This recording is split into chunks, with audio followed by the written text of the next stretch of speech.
Kasi di ba, parang napansin ko talaga yung mga nagdang araw, parang swerte ako talaga nung mga month na yon. Ganon? Kasi kasi parang inano ko inanalyze ko lahat-lahat. Simula kasi nung parang nagbigay si Madam Mara sa akin ng pera, Oo.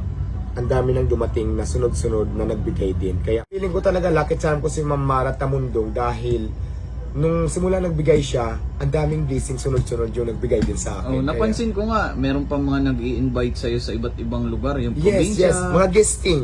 Oo. So, 'di ba sunod-sunod na yung blessings. Sir, ko pasalamat ako kay Madam Mara lalo na kasi parang doon nag-start yung journey ng mga blessings na tanggap ko.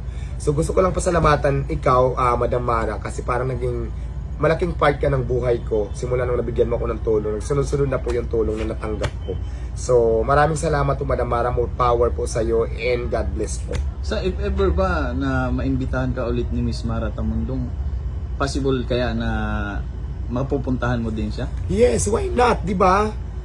Swerte nga, inintay ko nga yun para swertein pa ulit basta more blessing pa na dumating. Kaya, bakit hindi, di ba? Kung bigyan na tayo ng chance para ma-invite ako.